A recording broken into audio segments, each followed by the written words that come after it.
ప్రభువునందు ప్రియమైన క్రైస్తవ కుటుంబములారా, దేవాది దేవుని నామమున మీ అందరికీ నా శుభాభినందనలు తెలియజేసుకుంటున్నాను.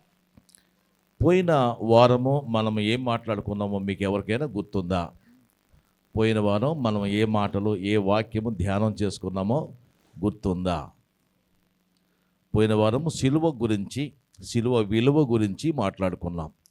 సిలువ ఎవరిని, యేసయ్యని ఎవరు సిలువ వేశారు, ఎందుకు సిలువ వేశారు, మనం ఏమన్నా వేసామా అని మనం మాట్లాడుకున్నాం. పౌలు గారు వేసిన సిలువ, మరి మనుషులు వేసిన సిలువ, పవిత్రులు వేసిన సిలువ, పాపులు వేసిన సిలువ అనే రకాల సిలువల గురించి పోయిన వారం మనం మాట్లాడుకున్నాం.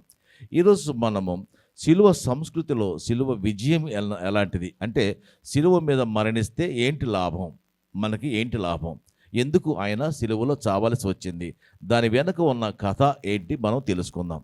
చదవబడిన వాక్య భాగము 2వ రాజుల గ్రంథము 18వ అధ్యాయములో కొన్ని మాటలు మనము ధ్యానం చేసుకుందాం. 2వ రాజుల గ్రంథము 18వ అధ్యాయంలో మనకు తెలిసిన రాజు ఒక ఆయన ఉన్నాడు, హిజ్కియా. మనకు తెలిసిన రాజు హిజ్కియా. మనకు తెలిసిన విషయం ఏంటంటే, హిజ్కియా దేవుడు ప్రార్థన చేస్తే హిజ్కియా వయస్సు దేవుడు పెంచాడు.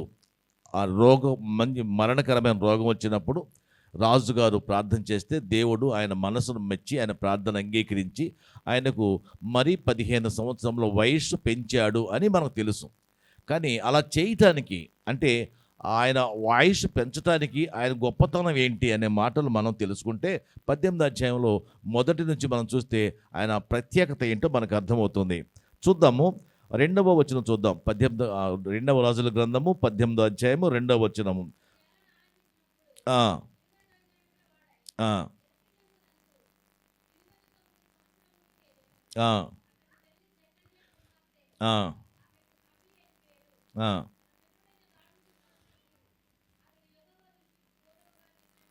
చాలు. అతడు దావీదు చేసినట్లు యెహోవా దృష్టికి పూర్ణముగా నీతిని అనుసరించాను. ఆయన చేసిన మంచి క్వాలిటీ ఏమిటంటే, ఆయన చేసిన మంచి కార్యం ఏంటంటే, యెహోవా దృష్టికి పూర్ణముగా నీతిమంతుడుగా కనపడ్డాడు.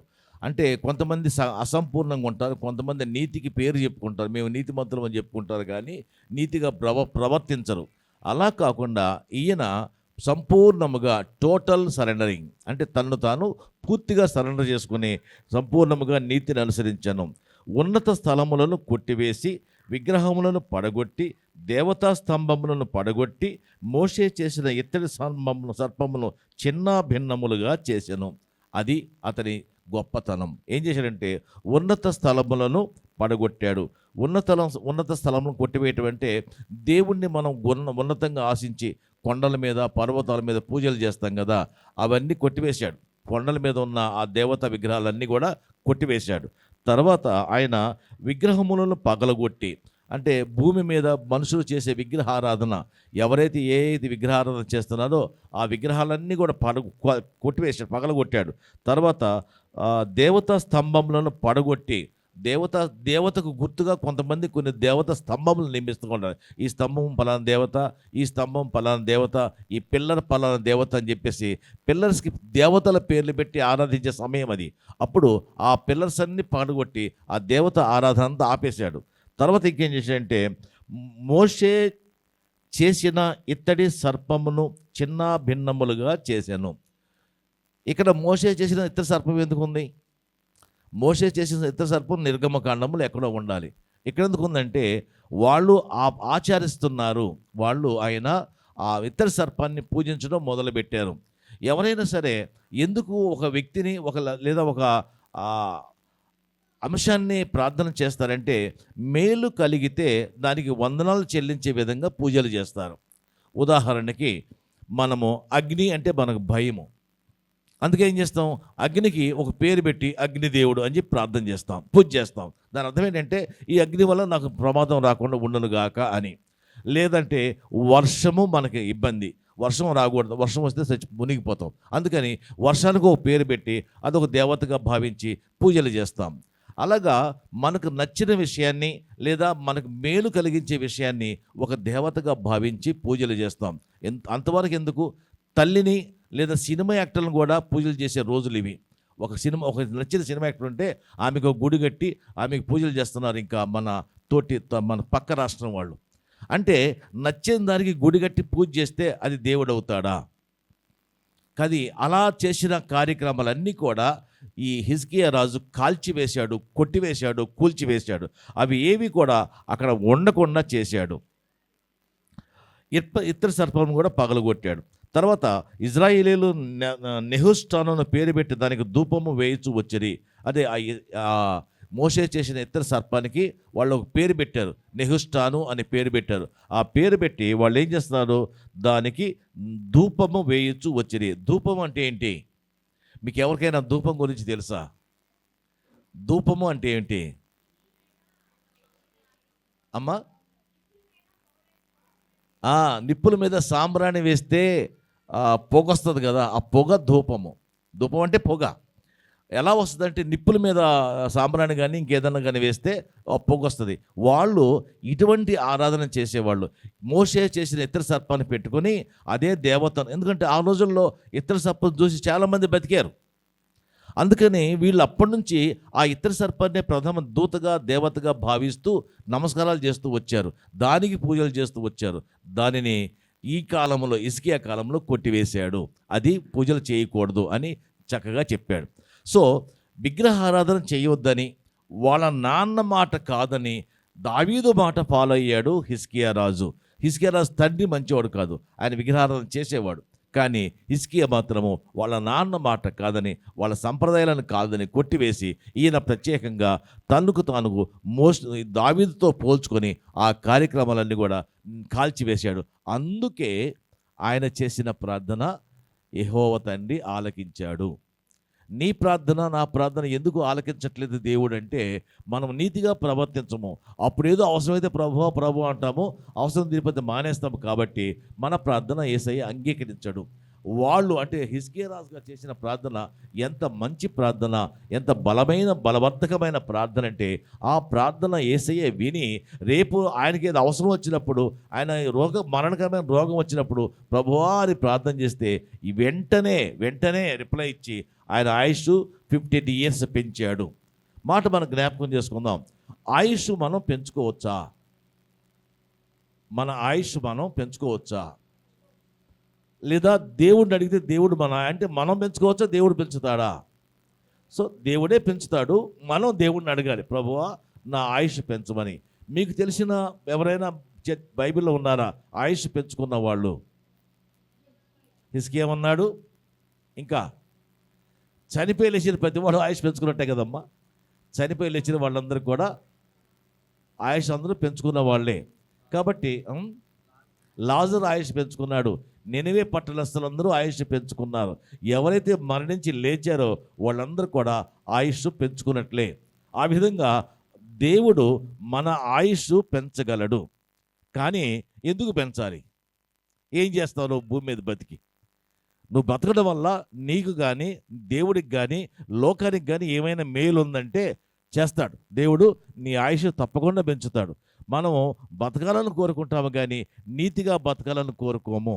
మనం ఇంకా బతకాలని కోరుకుంటామే కానీ తద్వారా ఏంటి లాభం అనేది మనం ఆలోచన చేయము. ఒక సేవకుడు ఉన్నాడు, మన సంఘానికి వచ్చాడు, ఆయన జీవరత్నం గారు. ఆయన డెత్ బెడ్ మీద ఉండి ప్రార్థన చేశాడు, ప్రభువా నేను బ్రతకడం నీకు ఇష్టమైతే నేను బ్రతికినంతకాలం సేవ చేస్తానని అన్నాడు. దేవుడు ఆయన ఆయుష్ పెంచాడు. ఆయన ఇప్పుడు కూడా పరిచర్య చేస్తూ ఉన్నాడు. సో నువ్వు బ్రతకడం వల్ల ఎవరికి లాభం? నీ లాభం దేవుడు చూడ్డు. ఇతరులకు లాభకరంగా ఉన్నావా? ఇతరులకు లాభసాటిగా ఉన్నావా? నీ వలన 10 మందికి సువార్త మేలు కానీ, ఒక హెల్త్ ఇష్యూ కానీ, ఒక అనారోగ్య పరిస్థితులు కానీ నువ్వు సరిచేయగలుగుతున్నావా? నీ వల్ల ఎవరికి మేలు లేనప్పుడు ఎందుకు బతికించాలి నిన్ను? అందుకే దేవుడు మరణాన్ని తన చేతిలో పెట్టుకున్నాడు. ఎవరిని బ్రతికించాలో, ఎవరిని విడుదల చేయాలో, ఎవరిని వదిలేయాలో, ఎవరిని చంపాలో ఆయనకి తెలుసు. కాబట్టి మరణము ఆయన చేతిలో ఒక వస్తువు, అవునా కాదా? దేవుని చేతిలో మరణము ఒక వస్తువు. ఎవరికి ఇవ్వాలంటే వాళ్ళకి ఇస్తాడు, ఎవరికి వద్దంటే వాళ్ళకి బానేస్తాడు. ఈ ప్రణాళిక ఎప్పుడు ఉందంటే అనాది కాలమందే ఉంది. నచ్చిన వాళ్ళకి ఆయుష్ ఇవ్వటము, నచ్చని వాళ్ళకి ఆయుష్ తీసేసుకోవటము, ఇది అనాది కాల ప్రణాళిక. ఆ మాట చూద్దాము. 2వ తిమోతి పత్రిక 1వ అధ్యాయం 9వ వచనము. 2వ తిమోతి పత్రిక 1వ అధ్యాయం 9వ వచనంలో అది అనాది కాల ప్రణాళిక అని పౌలు గారు చెబుతూ ఉన్నారు. ఆ, ఆ, ఆ, ఆ, ఆ, ఆ.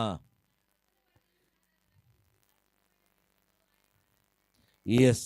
ఆ క్రీస్తు యేసు మరణమును నిరర్ధకము చేసి, ఆ క్రీస్తు యేసు మరణమును నిరర్ధకము చేసే పదం అక్కడ ఉంది. అర్థం ఏంటి? మరణమును నిరర్ధకము చేయటం అంటే అర్థం ఏంటి? ఎంతటి గొప్ప మరణాలైనా ఆయన కొట్టివేస్తాడు. ఎంత మంచి మనిషి అయినా, ఎంత చెడ్డ మనిషి అయినా ఆయన మరణాన్ని యూజ్లెస్గా చేస్తాడు. నిరర్ధకం అంటే యూజ్లెస్. మరణము మనకు చాలా విలువైనది. మనకు చాలా భయము మరణం అంటే. అందరికీ భయమైన మరణం అంటే? ఎవరికైనా భయం లేదా? ప్రతి ఒక్కడు భయపడే అంశం ఏదన్నా ఉందంటే అది మరణమే.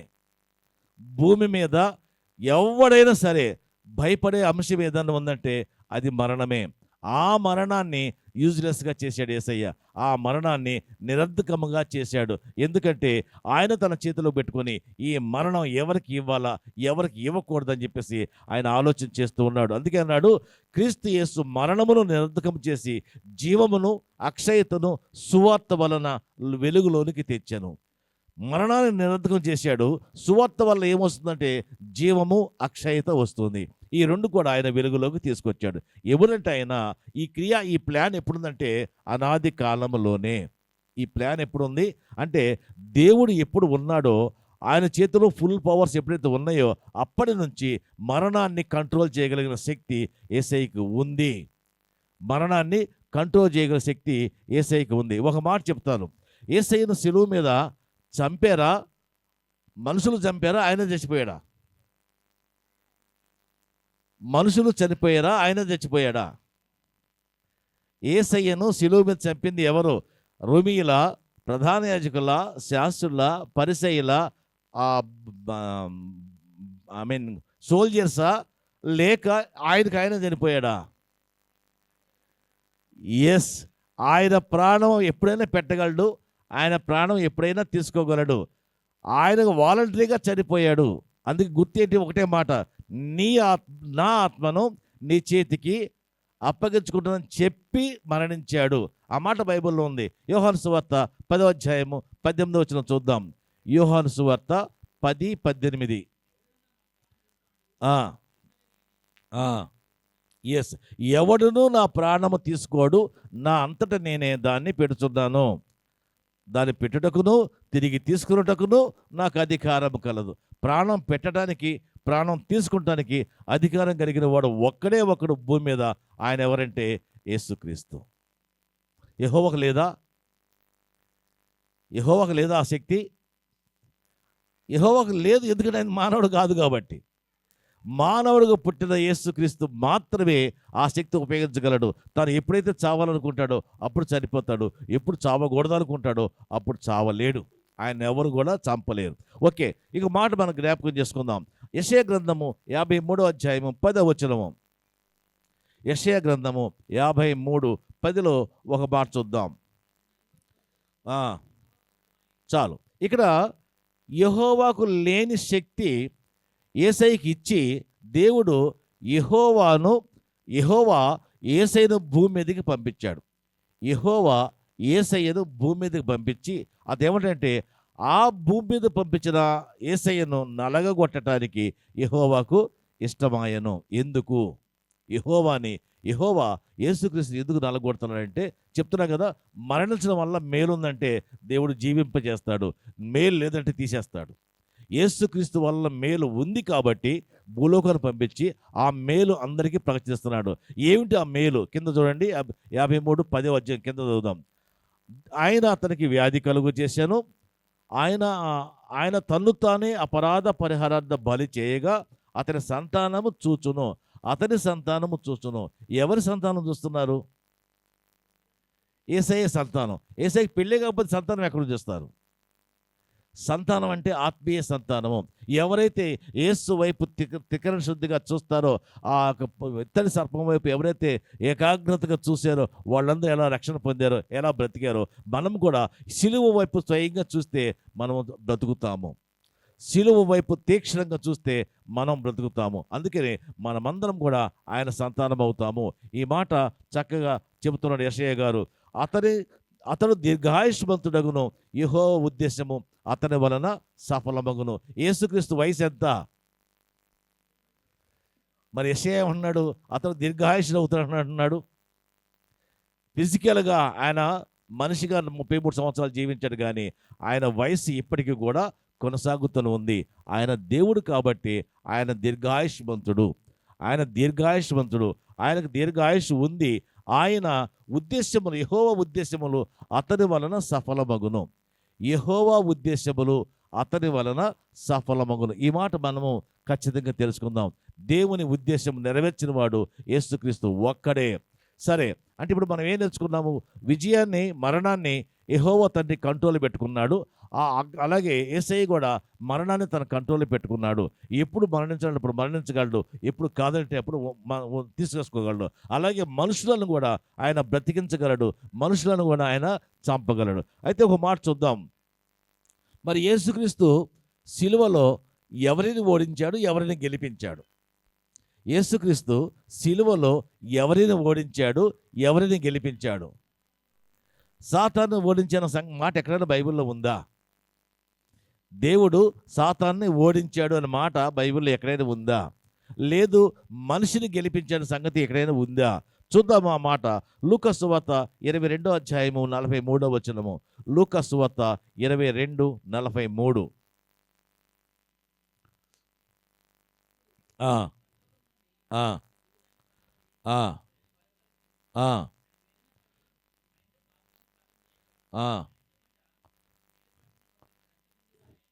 ఎస్, ఆయన వేదన పడి మరింత ప్రార్థన చేయగా ఆయన చెమట నేల పడుతున్న గొప్ప రక్త బిందువు వలె ఆయను.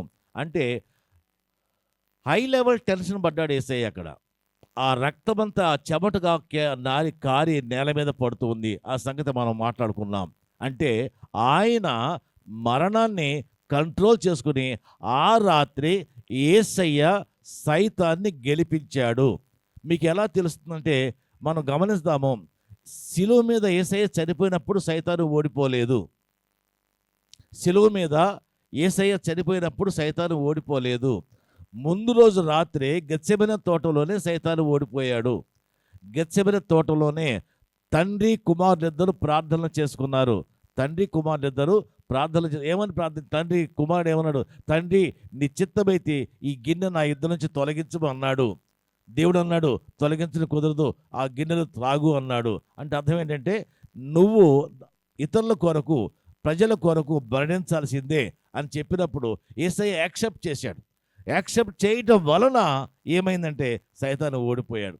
సైతాను ఆ లాస్ట్ మినిట్ వరకు యేసయ్యను చంపడం కోసం, అంటే యేసయ్య ఈ శ్రమలు సహించకుండా ఉండాలని సైతాను కోరుకున్నాడు. సైతాను కోరిక ఏంటంటే యేసయ్య శ్రమలు పడకూడదు, యేసయ్య శ్రమ పడకూడదు. మీకు ఒక మాట చెబుతాను. ఎవరికైనా ఉరిశిక్ష వేస్తే ఉరిశిక్ష అమలు పరుస్తారే కానీ కొడతారా? ఎవరికైనా ఉరిశిక్ష వేస్తే ఉరిశిక్ష సింపుల్గా ఇంప్లిమెంట్ చేస్తారే కానీ ఎందుకు కొట్టాలి? యేసుక్రీస్తు కొట్టడానికి కారణం ఏంటి? తప్పు చేశాడు, ఓకే, వీళ్ళు శిక్షించాలనుకున్నారు, చంపేయండి, కొట్టడం ఎందుకు అంటే అది సైతాను క్రియ. సైతాను ఏం చేస్తున్నాడంటే మనుషులను రెచ్చగొట్టి వాళ్ళ చేత ఈయన్ని కొట్టిస్తే, ఈయన తిరగబడితే ఆ కార్యం, రక్షణ కార్యం ఫెయిల్ అవుతుంది, అనాది ప్రణాళిక ఫెయిల్ అవుతుంది. అది సైతాను కావాలి. సైతాను ఏం ప్లాన్ చేస్తున్నాడు? వీళ్ళని రెచ్చగొట్టి వీళ్ళ చేత కొట్టించాడు. యేసయ్య తిరగబడితే రక్షణ కార్యం ఫెయిల్ అవుతుంది, అనాది ప్రణాళిక విఫలమవుతుంది. అందుకని సైతాను వీళ్ళ శిష్యుల్లో సైనికుల్లో చేరి వాళ్ళని కొట్టడానికి ప్రేరేపించాడు. రోమా సైనికులు కొట్టడానికి ప్రేరేపించాడు. తద్వారా ఏమైందంటే హింస ఎక్కువైంది, కానీ ఓడిపోయాడు సైతానుడు. ఆ హింస భరించాడు యేసయ్య. ఆ హింస భరించడం వల్ల సైతాను ఓడిపోయాడు, నువ్వు నేను గెలిచాము. ఆ విజయము యేసుక్రీస్తుది మాత్రమే కాదు, నీది నాది కూడా. ఈరోజు నువ్వు బ్రతుకుతున్నావంటే ఈ రోజైనా సరే నువ్వు ప్రార్థన చేసి, ప్రభువా నాకు మరణం రాకూడదని అంటే నువ్వు ప్రార్థన చేయి, దేవుడు నీకు మరణం ఇవ్వడు. ప్రభువా నాకు మరణం వద్దయ్యా, నేను బ్రతకాలయ్యా నువ్వు ప్రార్థన చేయి, దేవుడు నీకు మరణం ఇవ్వడు. ప్రభువా నాకు మరణం కావాలని ప్రార్థన చేయి, దేవుడు నీకు మరణం ఇస్తాడు. ఆయన చేతుల్లో ఉంది అంటే నువ్వు అడిగిన వెంటనే చేయడు. కానీ నువ్వు ఉండడం వల్ల ఏంటి లాభము, నువ్వు పోవడం వల్ల ఏంటి లాభం ప్లాన్ చేసి ఆయన తన ప్రణాళిక మార్చుకోగలడు. నీ చిత్తాన్ని ఆయన చిత్తంగా మార్చగలడు. కాబట్టి ప్రియ సహోదరి సహోదరుడా, మరణాన్ని పూర్తిగా కంట్రోల్లో పెట్టుకున్నవాడు యేసయ్య. ఆ మరణం ద్వారా అనేక మందిని బ్రతికించిన వాడు యేసయ్య. ఈరోజు నువ్వు నేను బ్రతికి ఉన్నామంటే ఒకటే రీజన్, యేసుక్రీస్తు మరణమే. ఒక ఎగ్జాంపుల్ చెబుతాను. పాత నిబంధన గ్రంథంలో ఒక అమ్మాయిని దేవుడు అన్నాడు, వెనక్కి తిరిగి చూడొద్దమ్మా అన్నాడు. చూసిందా లేదా? ఎవరిని? లోతు భార్యను అన్నాడు, వెనక్కి తిరిగి చూడొద్దమ్మా, వెళ్ళిపో అన్నాడు. ఆమె ఏం చేసింది? వెనక్కి తిరిగి చూసింది. చూస్తే ఏమైంది అంటే, ఎప్పుడైతే తప్పు చేసిందో వెంటనే ఆమెకి శిక్ష ఇచ్చాడు దేవుడు. ఎప్పుడైతే తప్పు చేసిందో అప్పుడు శిక్ష. పాత నిబంధన కాలంలో ఎప్పుడైతే తప్పు చేస్తే వెంటనే శిక్ష. దావీదుకి శిక్ష తప్పలేదు, మోషేకి శిక్ష తప్పలేదు, అబ్రహాముకి శిక్ష తప్పలేదు. ఎవరైనా సరే తప్పు చేస్తే వెంటనే శిక్షించాడు. కానీ ఈ రోజుల్లో నీకు నాకు శిక్ష లేదు. మనం వెనక్కి తిరిగి చూడలేదా? ఎన్నిసార్లు చూసామో మనం. ఆ విధంగా చంపాలంటే మనం ఎప్పుడో తెచ్చుండేవాళ్ళం.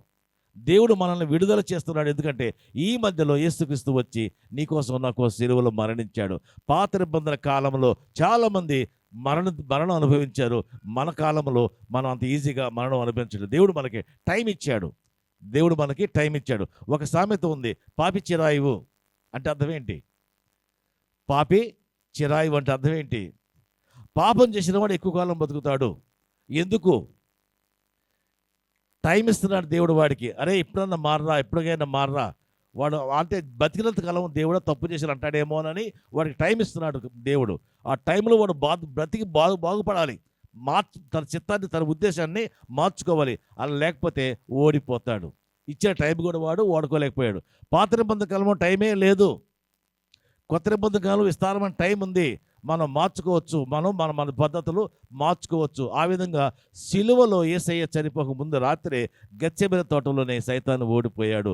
ఎప్పుడైతే యేసయ్య చనిపోవాలని నిర్ణయించుకున్నాడో, అంటే సైతాను ఏమనుకున్నాడంటే యేసయ్య మారతాడేమో, యేసయ్య మరణశిక్ష వదిలేస్తాడేమో, ఇన్ని దెబ్బలు పడతాంలే, ఎందుకు చచ్చిపోవాలనుకుంటాడేమో, ఆ తండ్రి పర్మిషన్ ఇస్తాడేమో అని ఎదురు చూశాడు సైతాను.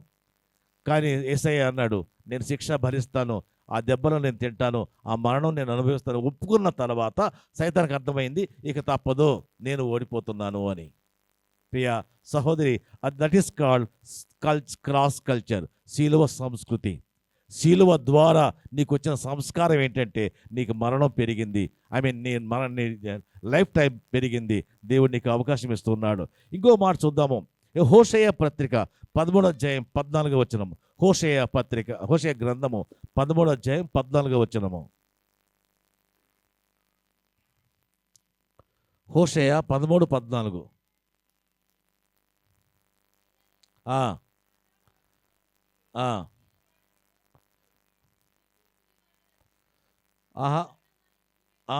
మరణమా నీ విజయం ఎక్కడ? చాలమ్మా. మరణమా నీ విజయం ఎక్కడ? ఈ మాట మనం క్వశ్చన్ అడగవచ్చు ఇప్పుడు. మరణమా నీ విజయం ఎక్కడ? మరణానికి విజయం ఉంది. ఏంటా విజయము? మానవుడు భయం. మరణానికి ఉన్న విజయం ఏంటి? మానవుడు భయం. ఇప్పుడు ఒక ఉదాహరణ చెప్తున్నాను. మొన్న గవర్నమెంట్ వాళ్ళు సండే సెలవు తీసేసి ఇంకెప్పుడో పెడదాం అనుకున్నారట. సాటర్డేనో ఫ్రైడేనో పెడదాం అనుకున్నారట. క్రైస్తవులు భయపడలా. ఎందుకు? ఎప్పుడైనా పెట్టుకో, మేము ప్రార్థన చేసుకుంటాం. ఆదివారం పెట్టే ఒకప్పుడు ఆదివారం మేము ప్రార్థన చేసుకుంటున్నాం. లేదంటే శుక్రవారం ప్రార్థన చేసుకుంటాం. మాకేం భయం లేదు. భయం లేనివాడు క్రైస్తవుడు ఒకడే. నాకు చంపుకో అనేవాడు క్రైస్తవుడు ఒకడే. మిత్రులు అనలేరు ఆ మాట. వాళ్ళు అంటున్నారు, మరణమా నీ విజయం ఎక్కడా? ఇప్పుడు మరణం గెలిచిందా? విజయం మానవుడు గెలిచాడు ఎక్కడ? మానవుడిని మరణం గెలిచిందా లేదా మరణాన్ని మానవుడు గెలిచాడా? మరణాన్నే మానవుడు గెలిచాడు అంటున్నాడు క్రైస్తవుడు. మరణమా నీ విజయం ఎక్కడ? ఎవడన్నా వచ్చి చంపుతాడంటే చంపుకో అంటున్నాం మనం. అంటున్నామా లేదా? ఎంతమంది హతసాక్షులు అయ్యారు? ఎంతమంది హతసాక్షులు అయ్యారు? శిష్యులందరూ హతసాక్షులు అయ్యారు. వేల మంది మరణించారు. వాళ్ళందరూ చెప్పిన సమాధానం ఏంటి? చంపుకో, చంపుకో. నువ్వు అనగలవు ఆ మాట? అనాలి. ఆ రోజు వస్తే అనాలి. కాబట్టి ప్రియ సహోదరి, మరణాన్ని జయించే శక్తి నీకు ఉంది. అప్పుడు నువ్వు అనొచ్చు, మరణమా నీ విజయం ఎక్కడ? మరణమా నీ ముళ్ళు ఎక్కడ? మరణానికి విజయం ముళ్ళు. ముళ్ళు అంటే ఏంటి? ముళ్ళు అంటే అక్కడ అర్థం ఏంటి? ముళ్ళు అంటే బలం. మరణపు ముళ్ళు ధర్మశాస్త్రం. మరణపు ముళ్ళు ధర్మశాస్త్రం. అంటే ధర్మశాస్త్రం ఏం చెప్పింది? ఈ తప్పు చేస్తే ఈ మరణం, ఈ తప్పు చేస్తే మరణం. అప్పుడు ధర్మశాస్త్రానికి ఉన్న బలము ముళ్ళు. ఆ ముళ్ళు మానవుడి శరీరంలో ఉంటే మానవుడు చచ్చిపోతున్నాడు. కాబట్టి యేసే ఉన్నాడు, ఆ ముల్లే కొట్టివేశాడు, ఆ మరణం కొట్టివేశాడు, ఆ బలం లేదు. ఇప్పుడు మానవుడు అంటున్నాడు, మరణమా నీ విజయం ఎక్కడ? ఎవడు కూడా మరణానికి భయపడడు. ఎవడు కూడా మరణానికి భయపడ్డు. ఒక తాగుబోతుడు ఉన్నాడు. ఎరా తాగితే చస్తారా అన్నాడు. వాడు ఏమన్నాడు తెలుసా? చస్తాను, ఇవాళ నేను, రేపు నువ్వు అన్నాడు. వాడు మరణానికి భయపడ్డా లేదా? వాడు మరణానికి భయపడ్డా లేదా? భయపడలేదు. ఒక వ్యభిచారి సహోదరు ఉంది. అమ్మా ఇట్లా అయితే కష్టం అమ్మ, చచ్చిపోతామంటే, చచ్చిపోతలే, దీనికన్నా అది బెటర్లే అంది. మనుషులు కొన్నిసార్లు బలహీన పరిస్థితులు ఉండి శారీరక మానసిక ఆరోగ్య పరిస్థితుల్లో చావటం కోసం ఇష్టపడుతున్నారు. అది ఓటమి. అది కాదు నిజమైన మరణం. గెలుపు అంటే నిజమైన గెలుపు అంటే నువ్వు బ్రతికి ఉండగా సాధించు. యేసయ్యను అడుగు, ప్రభువా నేను ఇంకా బతకాలి, నాకు ఆయుష్ పెంచు. మదర్స్ డే నాడు ఒక సహోదరి వాక్యం చెప్పింది. ఏమందంటే, తల్లులారా మీరు బ్రతకండి, తల్లులారా మీరు బ్రతకండి. ఎందుకంటే మీరు చచ్చిపోతే మీ బిడ్డల కోసం ఎవరు ప్రార్థన చేస్తారు? మీరు చచ్చిపోతే మీ బిడ్డల కోసం నీ మొగుడు ప్రార్థన చేయడు, నువ్వే ప్రార్థన చేయాలి తల్లి అని తల్లికి చెప్పిన మాట. అది జ్ఞాపకం పెట్టుకోండి. తల్లులు ఆ పని చేయగలరు. తల్లులు మాత్రమే బిడ్డల కొరకు ప్రార్థన చేయగలరు, ఇంకెవరు ప్రార్థన చేయలేరు. అది చేసినా అది నిరర్థకమైన ప్రార్థన. కాబట్టి మరణించాలని ఎవరు కోరుకోవద్దు, కానీ వస్తే మాత్రము రెడీగా ఉండండి. మరణమా ఏం చేస్తావు? నన్ను చంపేస్తావు, పో, చంపుకో అని ధైర్యం నీకు ఉండాలి. అంటే మానసికంగా స్థిరంగా బలంగా ఉండండి. ఈ మాట, మరణమా నీ విజయం ఎక్కడలో, ఈ మాట దేవుడు చెప్పాడు. సరే, దేవుడు నీ మరణాన్ని కంట్రోల్ చేయాలంటే నువ్వు ఎలా ఉండాలి? హిజ్కియా రాజులాగా ఉండాలి. అలాగే యేసుక్రీస్తు కూడా అలాగే ఉన్నాడు. చూడండి ఎలా ఉన్నాడు. హెబ్రీ పత్రిక 5వ అధ్యాయం 7వ వచనం, హీబ్రూస్ 5:7లో యేసుక్రీస్తు ప్రవర్తన ఎలా ఉంది?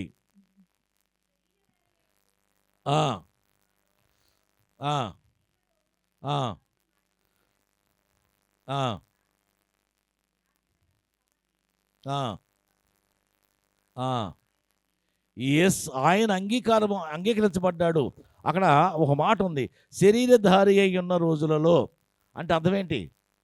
శరీరధారి అయి ఉన్న దినములలో అంటే శరీరధారిగా కాని దినములు కూడా ఉన్నాయి ఆయనకి. శరీర సంబంధంగా లేని దినములు కూడా ఉన్నాయి. అంటే యేసుక్రీస్తు 33 సంవత్సరాలు మాత్రమే శరీరధారి. తర్వాత ఆయన వయసు ఎంత? యేసుక్రీస్తు వయసు ఎంత ఎవరికి తెలుసా? ఎవరికైనా తెలుసా? తెలియదు. ఎవరికైనా తెలుసా? నాకు తెలియదు. కొన్ని కోట్ల సంవత్సరాలు, కొన్ని వందల కోట్ల సంవత్సరాలు. ఏ మానవుడు కూడా డిటెక్ట్ చేయలేని పరిస్థితి. దేవునికి వయస్సు లేదు. ఆది అంతము లేనివాడు దేవుడు. ఆది అంతము ఉంటే దేవుడే కాదు. యేసుక్రీస్తుకి ఆది అంతం ఉంది. ఎప్పుడు పుట్టడం ఉంది, ఎప్పుడు చనిపోయడం ఉంది. యేసు దేవుడు కాదు, యేసుక్రీస్తు దేవుడు. మనుషులకు ఎవరికైనా సరే ఆది అంతము ఉంటే దేవుడు కాదు. ఆది అంతము లేనివాడు దేవుడు. యెహోవా దేవుడు ఆది అంతము లేనివాడు. ఆయనలో వచ్చినవాడు యేసుక్రీస్తు. ఈయనకి ఆది అంతము లేదు. కాబట్టి శరీరధారి అయి ఉన్న దినములు అంటే అర్థం ఏంటంటే శరీరము లేకుండా ఉన్న దినములు కూడా ఆయనకి ఉన్నాయి. ఆ దినములలో ఆయన చేసిన ప్రార్థన, ఏ దినములలో? శరీరధారి అయి ఉన్న దినములలో ఆయన చేసిన ప్రార్థన ఎలా ఉందంటే, మహారోదనము. ప్రార్థన ఎలా చేయాలో చూడండి. మహారోదనము, కన్నీళ్ళు. 2 మహారోదనము, కన్నీళ్ళు. ఈ మహారోదనము యేసయ్య ఎక్కడ చేశాడు? శిలువ మీద. తండ్రి వీరేమి చేస్తున్నారు, వీరెరుగరు. ఇంకో మాట అన్నాడు మళ్ళీ, నా దేవా, నా దేవా, నన్నేల చేయి విడిచితివి. తండ్రి నీ చేతికి నా ఆత్మను అప్పగించుకుంటాను. ఈ మాటలు అంత ఈజీ మాటలు కాదు, మనం చెప్పుకున్నంత ఈజీ కాదు. అవి మహారోదనముతో కూడుకున్న మాటలు. ఆ మహారోదనాన్ని ఆయన ఎక్స్ప్లెయిన్ చేయగలిగాడు, ఆయన ఎక్స్ప్రెస్ చేయగలిగాడు. తద్వారా ఆ మాటలు దేవుడు అంగీకరించాడు. అంటే అలాంటి ప్రార్థన చేయాలి. మహారోదనతోనూ కన్నీళ్లతోనూ తన్ను మరణం నుంచి రప్పించగల వారికి ప్రార్థనలు యాచనలు సమర్పించి భయభక్తులు కలిగి ఉన్నందున ఆయన అంగీకరింపబడాను. ఎందుకు అంగీకరింపబడ్డాడు ఆయన? ఎందుకు ఆయన మరణాన్ని జయించగలిగాడంటే ఒకటే కారణము, దేవుడంటే భయము భక్తి రెండు ఉన్నాయి. దేవుడంటే భయము భక్తి ఉన్న వాళ్ళకి ఒక వరం ఏంటంటే మరణాన్ని జయించవచ్చు. యేసుక్రీస్తు దానికి మోడల్ ఎగ్జాంపుల్. ఎవరైనా సరే దేవుని యందు భయము భక్తి కలిగి ఉంటే వాడు మరణాన్ని జయించవచ్చు. ఎప్పుడైనా నువ్వు ఆలోచన చేసావా? ఎప్పుడైనా నేను మరణాన్ని జయించాలని అనుకుంటే ఒకటే మార్గము, దేవుని యందు భయము భక్తి కలగాలి. మనందరికీ భక్తి ఉంది, భయం లేదు. మనందరికీ భక్తి ఉంది కానీ భయం లేదు. చాలామందికి భయం ఉంటుంది, భక్తి ఉండదు. కానీ అందరికీ భయము భక్తి ఉండాలని యేసయ్య మనల్ని కోరుకుంటున్నాడు. సరే, ఫిలిప్పీ పత్రిక 2వ అధ్యాయం 8వ వచనం చూడండి. ఫిలిప్పీ పత్రిక 2:8 చూద్దాం. ఆ ఆ ఆ ఆ ఎస్, శిలువ మరణం పొందినంతగా తన్ను తాను తగ్గించుకొనెను. యేసయ్య శిలువ మరణం పొందేంతగా తన్ను తాను తగ్గించుకొనెను. ఇదే మాట కొంత పైన ఉందంటే తన్ను తాను రిక్తుని చేసుకొనెను అని. రిక్తునిగా చేసుకొనెను. రిక్తుడు అంటే అర్థం ఏంటి? రిక్తుడు అంటే అర్థం ఏంటి? రిక్తుడు రిక్త హస్తములతో రావద్దు అంటాడు. పాటలో ఒక మాట ఉంది, ఏమీ లేకుండా ఎంటీ హ్యాండ్స్. అంటే ఈ చేతుల్లో ఏమీ లేకుండా మనం ఎక్కడికి వెళ్ళకూడదని అంటాడు. అంటే అర్థం ఏంటంటే రిక్త హస్తములతో మనము ఉండకూడదు. అలాగే దేవుడు యేసయ్య రిక్తుడుగా తగ్గించుకున్నాడు. అంటే తనకు అన్నీ ఉన్నా కూడా ఏమీ లేనివాడుగా భూమి మీదకి వచ్చాడు. యెహోవా తండ్రి దగ్గర అన్నీ ఉన్నాయి ఆయనకి. ఆయన ఏమీ లేనివాడుగా భూమి మీదకి వచ్చి ఏమయ్యాడు? భూమి మీదకి వచ్చి తన్ను తాను తగ్గించుకున్నాడు. ఎంత తగ్గించుకున్నాడంటే శిలువ మరణం పొందేంతగా తగ్గించుకున్నాడు. మనమైతే తగ్గించుకుంటామా? మనమైతే తగ్గించుకుంటామా? క్రైస్తవ జీవితంలో తగ్గింపు ఉండాలి. క్రైస్తవ జీవితానికి తగ్గింపు లేదు. మీకు తెలియజేస్తున్నాను, మనమందరం కూడా ఎంత తగ్గించుకోవాలంటే శిలువ మరణం పొందేంతగా మనం తగ్గించుకోవాలి. అమ్మో మనకు కూడా శిలువ మరణం అంటే ఎస్, శిలువ మరణం పొందేంతగా తగ్గించుకోవాలి. మనకి బాహ్య గాయాలు లేవు కానీ అంతరంగ గాయాలు ఉన్నాయి ప్రతి సహోదరుడికి, ప్రతి సహోదరికి. మనం బయట దెబ్బలు తింటలేదు, మనకు గాయాలు లేవు, మనకు గాయాలు కనపట్టలేదు. కానీ హృదయంలో గాయాలు ఉన్నాయి అందరికీ, హృదయంలో బాధలు ఉన్నాయి అందరికీ.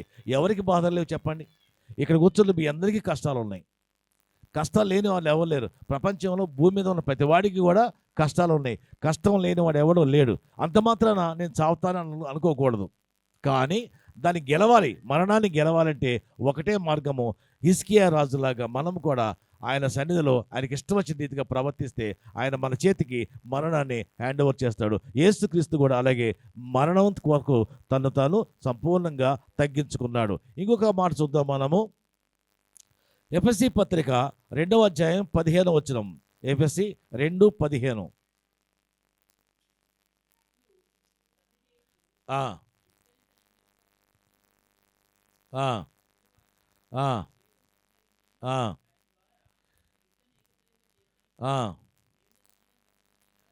చాలు. శిలువ వలన ఆ ద్వేషమును సంహరించాడు యేసయ్య. శిలువ వలన ద్వేషమును సంహరించాడు. సంహరించి ఏం చేశాడంటే ఇద్దరిని ఏక శరీరముగా చేశాడు. ఎవరు ఇద్దరు? ఎఫెసీ గ్రంథంలో, ఎఫెసీ పత్రికలో, ఎఫెసీ సంఘానికి పౌలు గారు రాస్తూ అంటాడు, ఇద్దరిని దేవుడు ఏక శరీరముగా మార్చాడు. ఎవరా ఇద్దరు? ఏక శరీరంగా మారిన ఇద్దరు ఎవరు? మనం అనుకుంటాం భార్యాభర్తలు అనుకుంటాం. కాదు, భార్యాభర్తలు కాదు. యూదులు క్రైస్తవులు, అన్యులు క్రైస్తవులు, అన్యులు క్రైస్తవులు. ఎఫెసీ సంఘంలో క్రైస్తవులు ఉన్నారు. ఈ సంఘంలో వెలుపట అన్యులు ఉన్నారు. వీళ్ళను ఒకటి చేసింది శిలువ విజయం. అందుకే అంటాడు, సిలువ విజయం వల్ల ద్వేషము పరిహరించబడింది. ఏ ద్వేషము? అన్యులకు ద్వేషము క్రైస్తవులంటే, క్రైస్తవులకు ద్వేషము అన్యులంటే. ఎందుకంటే వాళ్ళు ఫాలో కాని ధర్మశాస్త్రము వీళ్ళు ఫాలో అవుతున్నారు. ధర్మశాస్త్రం ఏముంది? అబద్ధం ఆడవద్దు అని ఉంది. క్రైస్తవులు అబద్ధం ఆడరు. అవునా? అబద్ధం ఆడరా? ఆడరు. ఆడినా కూడా తెలిసిపోతారు. క్రైస్తవులు అబద్ధం ఆడరు, ఆడినా కూడా తెలిసిపోతారు. కానీ అన్యులు అబద్ధం ఆడితే చక్కగా ఉంటుంది, అతుక్కుపోయింది, ఎవరు కనిపెట్టలేరు. ఎందుకంటే వీళ్ళకి పాప భీతి ఉంటుంది, క్రైస్తవులకి భయం ఉంటుంది. అయ్యో నేను అబద్ధం ఆస్తున్నానే, నేను తప్పు చేస్తున్నానే, ఆ ఫీలింగ్ ఉంటుంది. కానీ అన్యులకి ఆ ఫీలింగే ఉండదు. వాళ్ళు యథేచ్ఛగా తప్పులు చేస్తారు. కాబట్టి ఆ ద్వేషం ఉంది, వాళ్ళకి వీళ్ళకి మధ్య ఒక ద్వేషం ఉంది. ఎవరికి మధ్య? క్రైస్తవులకి అన్యులకి మధ్య ఒక ద్వేషం ఉంది. ఆ ద్వేషం యేసయ్య కొట్టివేసి వాళ్ళని వీళ్ళను సమానపరిచాడు. ఆ మాట అంటున్నాడు ఇక్కడ చూడండి, 5వ అధ్యాయం ఎఫెసీ 2:5 ఏమన్నా, 2:15లో మధ్య గోడ 14 చూద్దాం. ఆయన మన సమాధానం అయ్యుండి మీకును మాకును ఉండిన ద్వేషమును, అనగా విధిరూపకమైన ఆజ్ఞగల ధర్మశాస్త్రమును తన శరీరమందు కొట్టివేయట చేత మధ్య గోడ పడగొట్టాడు. అంటే విధిరూపకమైన ఆజ్ఞలు తన శరీరములో కొట్టివేశాడు. విధిరూపకమైన ఆజ్ఞ అంటే ధర్మశాస్త్రము. ఆ ధర్మశాస్త్రాన్ని యేసయ్య సిలువలో కొట్టివేశాడు. ఇప్పుడు ఏం కొట్టివేశాడు సిలువలో? ఒకటి, సిలువ మరణాన్ని కొట్టివేశాడు, మరణ విజయాన్ని కొట్టివేశాడు, సైతాన్ని కొట్టివేశాడు. ఇక్కడ ద్వేషాన్ని కూడా కొట్టివేశాడు. సిలువ మరణాన్ని యేసయ్య, సిలువ మీద ఉన్న ద్వేషాన్ని యేసయ్య కొట్టివేశాడు. ఇంకొక మాట చూద్దాం, మత్తయి సువార్త 16:24. మత్తయి సువార్త 16:24.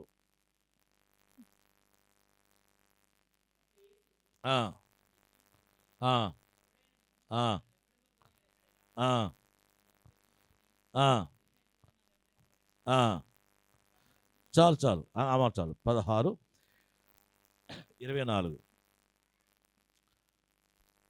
మనకి ఇక్కడ కూర్చున్న వాళ్ళకందరికీ కూడా మినిమం 20 నుంచి మ్యాక్సిమం 60 వరకు వయసు ఉన్న వాళ్ళు ఉన్నారు. మినిమం 20 నుంచి మ్యాక్సిమం 60 వరకు వయసు ఉన్న వాళ్ళు ఉన్నారు.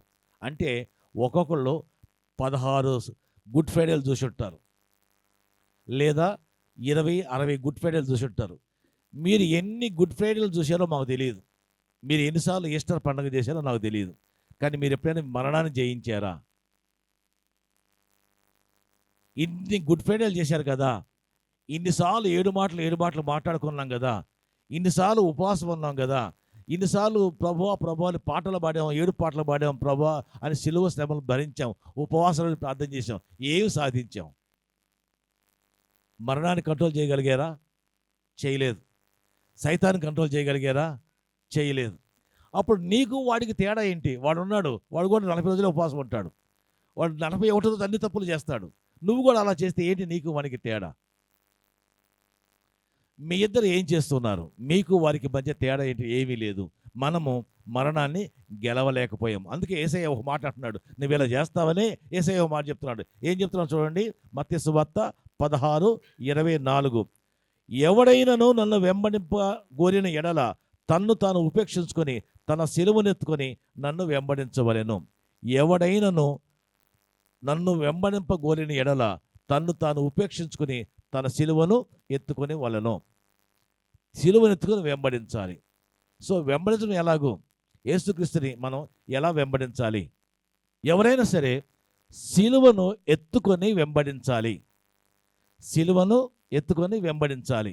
ఎలా వెంబడించాలి? మనం యేసుక్రీస్తు మనం ఎలా వెంబడించాలంటే సిలువను ఎత్తుకొని మనం వెంబడిస్తున్నామా?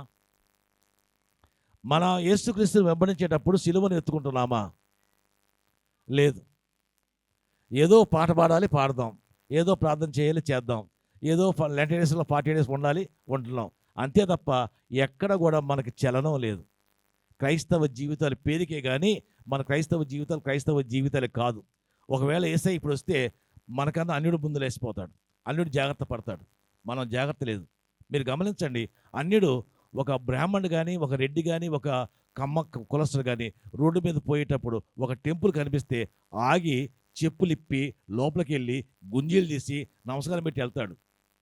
నువ్వు చర్చి కనిపిస్తే ఇది ఎవరి చర్చి, ఈ పాస్టర్ ఎవరు, డినామినేషన్ చూస్తావే తప్ప పూజ చేయము, నమస్కారం చేయము. సో ఎవరు గొప్పోడు? నీకంటే వాడు గొప్పోడు. కాబట్టి మనం గెలవాలంటే ఆచారం కాదు కావాల్సింది.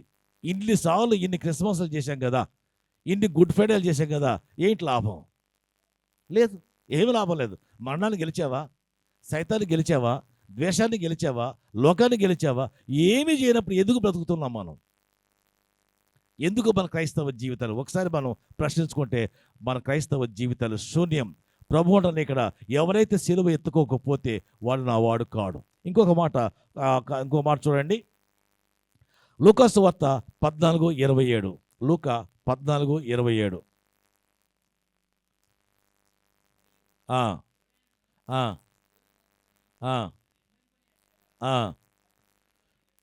ఇక్కడ ఏమంటే, ఎవడైనా సరే నన్ను సిలువ మోసుకొని వెంబడించకపోతే వాడు నా శిష్యుడు కాడు. సిలువ మోసుకొని వెంబడిస్తేనే శిష్యుడు. ఊరికే నేను యేసయ్య శిష్యుడు అని చెప్పి కుదరదు. చర్చకు వచ్చిన ప్రతివాడు క్రైస్తవుడు కాడు. క్రైస్తవుడు ప్రతివాడు శిష్యుడు కాడు. శిష్యుడు అంటే ఎవరంటే తన్ను తాను ఉపేక్షించుకొని తన సిలువ ఎత్తుకున్న వాడే క్రైస్తవుడు, వాడే శిష్యుడు. మనము అన్నిలో ఉన్న వాళ్ళము క్రైస్తవులం అయ్యాము. క్రైస్తవులం అయిన తర్వాత శిష్యులం అవుతున్నామా లేదా? శిష్యులం అవ్వాలా మనం. ఇంకా చెప్పాలంటే నీటి బాప్తిస్మానికి అగ్ని బాప్తిస్మం మధ్య కాలిపోతున్నాము, నలిగిపోతున్నాం, బయటికి రావట్లా. నీటి బాప్తిస్మం తీసుకున్నాం కానీ ఆత్మ బాప్తిస్మం తీసుకోవాలా, అక్కడే ఆగిపోతున్నాం. ఇంకా ఉంది, ఆత్మ బాప్తిస్మం అవ్వాలి, తర్వాత అగ్ని బాప్తిస్మం కూడా ఉంది. అది చేరటం మనం నీటి బాప్తిస్మం దగ్గరే మునిగిపోతున్నాం, అక్కడే కింద మీద పడుతున్నాం. అది కాదు కావాల్సింది. నీటి బాప్తిస్మం అవ్వాలి, ఆత్మ బాప్తిస్మం అవ్వాలి, అగ్ని బాప్తిస్మం. చాలా బాప్తిసాలు ఉన్నాయి, మనము తేలట్లా, ఇదే కష్టపడుతున్నాం. అయ్యో నీటి బాప్తిస్మం 100 సార్లు బతిలాడాలి, నువ్వు వస్తావు అంటే చూద్దాం టైం తీసుకుంటాం మనం. ఇది ఎంత దౌర్భాగ్యం అయ్యిందంటే, మరి ఆత్మ బాప్తిస్మం ఎప్పుడు తీసుకుంటావు? అగ్ని బాప్తిస్మం ఎప్పుడు తీసుకుంటావు? ఇవన్నీ తీసుకుంటే కదా నువ్వు మరణాన్ని జయించేది. ఇప్పుడే కదా మనం లోకాన్ని జయించగలిగేది. అది లేనప్పుడు మన క్రైస్తవ జీవితం ఏమవుతుంది? ఏం చేస్తున్నాం మనం ఇంతకాలం? ఎన్ని సంవత్సరాలు ఏం చేస్తున్నాం? ఇన్ని సంవత్సరాలు ప్రభు, రేపు ఒకవేళ యేసయ్య వస్తే ఎత్తబడే సంఘంలో నువ్వు ఉండగలవా? ఎత్తబడే మందులో నువ్వు ఉండగలవా? ఎవరైతే సిలువ మోస్తారో, ఎవరైతే సిలువ మోసి వెంబడిస్తారో వాళ్ళు మాత్రమే యేసయ్యకి శిష్యులు అవుతారు, అందరూ కారు. ఒకవేళ యేసయ్య నిన్ను ఇప్పుడు ప్రశ్న అడిగితే నువ్వు ఎత్తబడే మందులో ఉంటావా అంటే నువ్వు నో అని సమాధానం నీ దగ్గర నుంచి వచ్చింది. ఇంకొక మాట చెప్పి మనం ముగించుకుందాం. 1వ యోహాను పత్రిక 5వ అధ్యాయం 4వ వచనం. 1వ యోహాను పత్రిక 5:4 పత్రిక.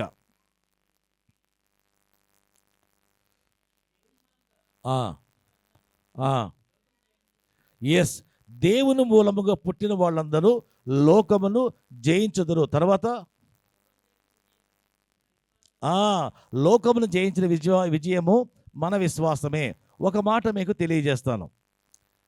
12 ఏళ్ల రక్తస్రావం కలిగిన సహోదరి యేసయ్యను ముట్టుకున్న వెంటనే స్వస్థపరచబడింది.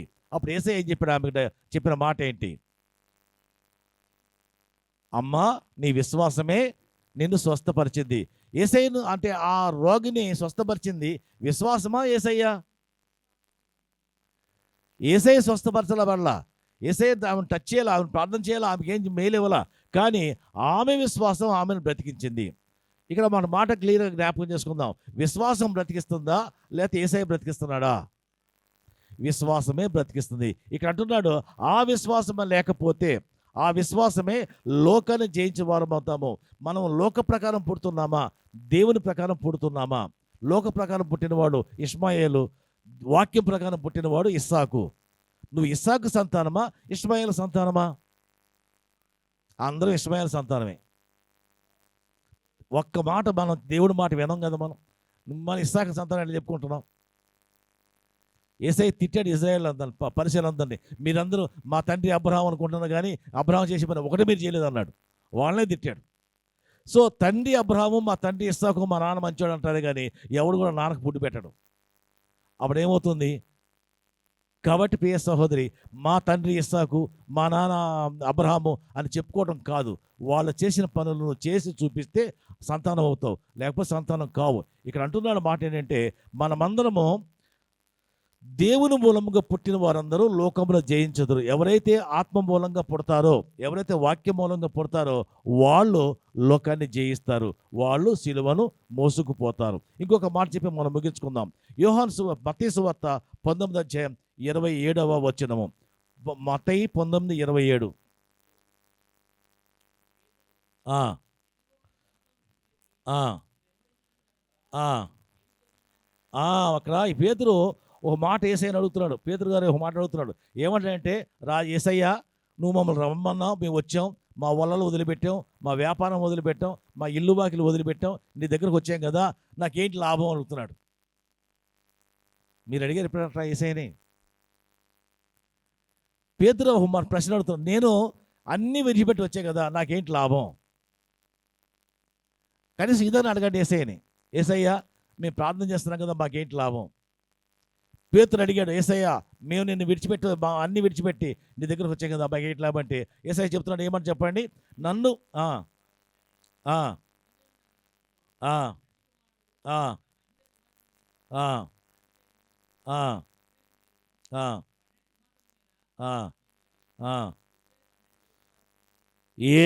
ఇజ్రాయేలు 12 గోత్రముల వారికి తీర్పు తీర్చేది ఎవరు?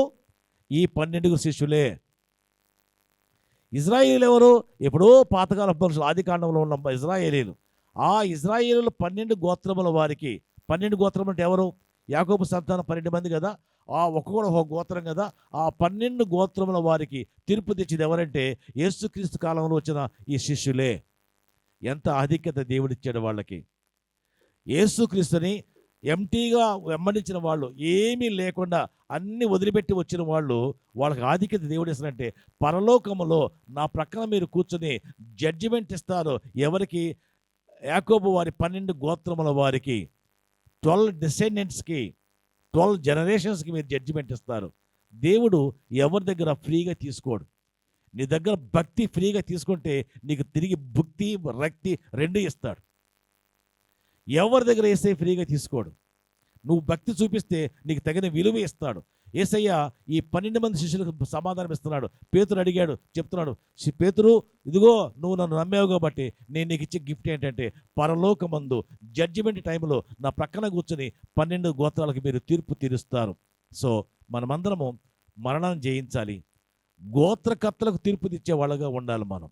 ప్రజలకు తీర్పు తెచ్చే వాళ్ళగా ఉండాలి మనం. న్యాయానికి తీర్పు తెచ్చే వాళ్ళగా ఉండాలి. సిలువలో మరణాన్ని జయించాలి, సిలువలో ద్వేషాన్ని జయించాలి, సిలువలో లోకాన్ని జయించాలి, సిలువలో సైతాన్ని జయించాలి. అప్పుడే మనం క్రైస్తవులం అవుతాం. లేకపోతే నామకార్థ క్రైస్తవులమే. కాబట్టి ప్రియ సహోదరి సహోదరుడ, కొద్ది నిమిషాలు మౌనంగా శిరస్సు ఉంచండి, ప్రార్థన చేసుకుందాం. దేవుడు నీకోసం నా కోసం ఇచ్చిన అవకాశాన్ని సద్వినియోగం చేసుకుందాం. నీ కృపల్లో మమ్మల్ని జ్ఞాపకం చేసుకోమని దేవుడిని అడుగుదాం. ఈరోజు దేవుడు నీతో మాట్లాడాడు. సహోదరి సహోదరుడా, సిలువలో నువ్వేం జయించావు? యేసే సిలువలో చాలా జయించాడు. నువ్వేం చేసావు? ఆయన మరణాన్ని జయించాడు, ఆయన పాపాన్ని జయించాడు, ఆయన సైతాన్ని జయించాడు, ఆయన ద్వేషాన్ని జయించాడు, ఆయన లోకాన్ని జయించాడు, ఎన్నింటిలో జయించాడు యేసయ్య. నువ్వు మాత్రం దేనిని జయించలేకపోతూ ఉన్నావు. నీ ప్రార్థన ఎందుకు? వ్యర్థం కాదా? నీ బ్రతుకు ఎందుకు? వ్యర్థం కాదా? నీ క్రైస్తవ జీవితం ఎందుకు? వ్యర్థం కాదా? ఏమి సాధించావు ఇంతవరకు? నీ క్రైస్తవ జీవితం వల్ల, నీ క్రైస్తవ ప్రార్థనల వల్ల, నీ క్రైస్తవ ఉపవాసాల వల్ల, నీ లెంట్ డేస్ ఆచరణ వల్ల ఏం సాధించావు? ఒక్కసారి నిన్ను నువ్వు ప్రశ్నించుకో. నువ్వు అడుక్కో, నిన్నే అడుక్కో, నేనేం చేశాను, నేనేం సాధించానంటే ఏమీ లేదు. ప్రియ సహోదరి, సరే అయిపోయింది, అది అయిపోయింది, ఏమీ లేదు, ఓకే. ఇప్పుడైనా ఒక నిర్ణయం తీసుకుందాం. ప్రభువా, ఇక నుంచి నేను జీవిస్తానయ్యా, నీ మాట వింటానయ్యా, ఇక నుంచి నేను నీ మాట వింటానయ్యా, నీ మాట చొప్పున నన్ను నడిపించని మాట ఇద్దాం. దేవుడికి మాట ఇద్దాం. ప్రియ సహోదరి, శిరస్సు వంచి కళ్ళు మూసుకుని ఉన్నావేమో, ఊరికే అట్లా కళ్ళు మూసుకోవద్దు, ఊరికే ప్రార్థన చేయొద్దు. యేసయ్యకి మాట ఇవ్వు. యేసయ్యా, ఇన్నాళ్ళు నేను జీవించాను, ఏమీ లేకుండా జీవించాను, ఉపయోగం లేకుండా జీవించాను. ఇక నుంచి నా జీవితం వల్ల ఉపయోగం రావాలి. నేను లోకాన్ని జయించాలి, నేను ద్వేషాన్ని జయించాలి, నేను సైతాన్ని జయించాలి, నేను మరణాన్ని జయించాలి. నువ్వు ఎలాగ జీవించావో నేను అలాగ జీవించాలి. నా ఆయుష్ పెంచుకోవాలి, నాకు మరణాన్ని కూడా జయించే భాగ్యం దయచేయమని యేసయ్యను అడుగుదాం. ఊరికే ప్రార్థన చేయకూడదు, భక్తిగా, వినయముగా, విధేయతతో యేసుక్రీస్తు ఎలా అర్చన అప్పగించాడో అలాగా మనం కూడా మన జీవితాలు యేసయ్యకి అప్పగించుకుందాం. ప్రార్థన చేసుకుందాం. శిరస్సు వంచండి. పరిశుద్ధుడైన తండ్రి, కృప కలిగిన ప్రభువా, మీకు వందనాలయ్యా. నీవు ఇచ్చిన గొప్ప కృపను బట్టి వందనాలు. ఈరోజు మీరు మాతో మాట్లాడారు. సిలువలో మీరు చేసిన విజయాలు మేము పొందుకున్నాం. సిలువ విజయాన్ని జ్ఞాపకం చేసుకున్నాం. లోకాన్ని జయించారు, ద్వేషాన్ని జయించారు, పాపాన్ని జయించారు, మోసాన్ని జయించారు, సైతాన్ని జయించారు, మరణాన్ని జయించారు. ప్రభువా, మీరు చెప్పిన మాట అనేక మేళ్లు చేసి మమ్మల్ని రక్షించారు తండ్రి, మీకు వందనాలు. మేము కూడా అలా ఉంటేనే క్రైస్తవులం అవుతామని, అలా ఉంటేనే శిష్యులం అవుతామని మాకు పాఠం చెప్పినందుకు వందనాలు. అలా ఉండటానికి మాకు నేర్పించండి. బిడ్డలు విన్నారు తండ్రి, విన్న వాక్యము విన్నట్టే చెవులలో ఉండకుండా హృదయాలలో ఉండేలాగా సహాయం చేయండి. ఈ మాటలు ప్రతి దినము, ప్రతి సమయము, ప్రతి క్షణము గుండెల్లో మారుమోగుతూ ఉండాలి ప్రభా, చెవుల్లో గింగులాడుతూ ఉండాలి ప్రభా. ఈ మాటలు ఎప్పుడు హృదయాలు పెట్టండి. అయ్యో నేను చేయలేకపోయానే, అయ్యో నేను చేయలేకపోయానే, ఎంత వయసు వచ్చింది, నేను ఏం సాధించాను అని ప్రతి సహోదరి, ప్రతి సహోదరుడు కుళ్ళి ఏడ్చి జ్ఞాపకం చేసుకోవాలి. తన స్థితి ఏంటో తెలుసుకోవాలి, తన పరిస్థితి ఏంటో తెలుసుకోవాలి. రేపు యేసయ్య వస్తే మేము ఏ సమాధానం చెప్తామని ఒక ఆలోచన, ఒక ప్రశ్న వాళ్ళు వేసుకునేలాగా సహాయం చేయండి. నడిపించండి ప్రభువా. క్రైస్తవ సిద్ధాంతాలను, క్రైస్తవ ఆచరణలను, క్రైస్తవ ఉద్దేశాలను బిడ్డలకు అర్థమయ్యేలాగా బోధించినందుకు వందనాలు చెల్లించుకుంటూ, నన్ను నిలబెట్టినందుకు, నన్ను స్థిరపరిచినందుకు యేసుక్రీస్తు నామమున మిక్కిలి వినయముగా అడిగి వేడుకొంచుంటున్నాము తండ్రి. ఆమేన్, ఆమేన్.